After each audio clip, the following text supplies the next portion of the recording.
Muito obrigado, Sr. Presidente. Rapidamente, primeiro respondendo às questões, ou a dúvidas ou objeções que foram suscitadas à nossa proposta. Penso que a primeira, houve uma pergunta concreta quanto ao caso do Presidente da República. Há uma norma específica para o Presidente da República na própria Constituição, que é o artigo 123, número 1, que diz que não é admitida a eleição para um terceiro mandato consecutivo, nem sequer para um mandato no quinquênio superior ao termo do segundo mandato. Isto é, por exemplo, se houver uma vaga depois da eleição do outro Presidente da República, que vem, por exemplo, a falecer ou a renunciar, ele não pode ser eleito nesse quinquênio posterior. Portanto, há uma norma que complementa esta, enfim, que de certa forma realmente não é um cargo executivo, mas há previsão específica na Constituição, portanto não se pode dizer que foi a falta de previsão na Constituição que não foi impedimento disso. Depois, registro o acordo, e queria dizer também registro o acordo com as intervenções que contrariam a ideia da autolimitação, da autoflagelação até da classe política e do fechamento. Mas, justamente, esta proposta, a nosso ver, é por isso que a propomos, é uma proposta que potencia a qualidade pela renovação. E, muitas vezes, a renovação tem de ser forçada. Enfim, não estamos aqui já a discutir um limite concreto, um limite específico. Pensamos que se deve fazer num segundo momento. Estamos apenas a possibilitar essa limitação, que a lei venha a prever isso, ou seja, possibilitar que, independente agora de haver neste momento ou não, deputados com 40 anos ou não, sabemos que houve situações dessas, nem sequer estou em concreto a dizer que foram melhores ou piores deputados, não há aqui nenhum juízo sobre ninguém em concreto, é um problema sistémico em geral, evidentemente, e o problema é o de saber se, em regra, deve ou não haver, mesmo para cargos não executivos, ou poder haver uma limitação. E em relação à razão de ser disso, embora isto já seja um pouco a discussão da limitação, o problema é o de saber se a captura do cargo depende apenas de redes clientelares que só se conseguem em funções executivas. Eu concordo com o que disse a Sra. Deputada Catarina Martins sobre essa razão de ser, é um pouco diferente. Mas, realmente, a captura do cargo, que leva à possibilidade de renovação, é algo que apenas acontece em funções executivas, porque realmente aí é que a pessoa consegue distribuir benesses junto do eleitorado e ser ou não. Nós tendemos a entender que não.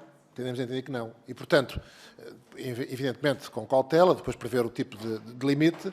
É verdade que o fim não é exatamente o mesmo, a razão não é o tipo de influência sobre a possibilidade de renovação é diferente, mas pensamos que isso deve estender também a cargos não executivos. Claro que há aqui o problema específico de serem cargos eleitos. E há o tal conflito com a liberdade, com a capacidade eleitoral passiva e com a liberdade de candidatura. Mas, a nosso ver, é uma restrição, desde que o limite não seja muito estrito, é uma restrição que é justificada. Portanto, enfim, registro que o PCP é contra por essa razão, pretende, no fundo, defender a liberdade de candidatura, foi isso que eu entendi, pelo menos, mas, enfim, nós entendemos que se trata aqui de forçar, como disse, ou de permitir que seja forçada a elevação da qualidade pela renovação. Forçando a renovação. E achamos que isto é algo que é importante também aos olhos, é quase aos olhos da legitimação do sistema pelo eleitorado. As pessoas veem que os nossos representantes estão a mudar, não são sempre os mesmos. E, portanto, enfim, na Assembleia da República pode ser também noutros órgãos. Portanto, a nosso ver, não há realmente razão para limitar a cargos executivos e, portanto, mantemos esta proposta e enfim, gostaríamos que ela pudesse ser aprovada, sem prejuízo agora depois da posição que, ao decidir as leis eleitorais, ou decidir em concreto como é que há de ser aplicado este limite, seja tomada. Quanto ao tipo de limite, 3, 4 mandatos, e teremos de ver isso. Depois, gostava de me pronunciar também sobre a proposta do PAN. Mas não quero deixar de fazer, sem notar que o PSD foi o partido que até agora indicou a mulher para o cargo mais elevado na estrutura do Estado até hoje, Presidente da Assembleia da República. E foi também um partido que já teve presentes mulheres, o que não se pode dizer de todos os partidos, pelo menos que lideraram governos até agora. E, portanto, é um partido que é favorável ao aumento da representação das mulheres na vida política e já temos também alguns mecanismos, a lei da paridade nos órgãos colegiais. Isto não quer dizer que nós sejamos favoráveis a incluir aqui esta norma, nestes termos.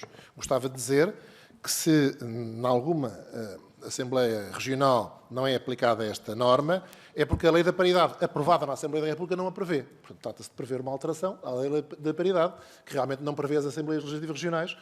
E também esta norma não alteraria isso, porque só diz pode determinar, não impõe, é uma mera possibilidade e, portanto, enfim, não alteraria, não imporia isso.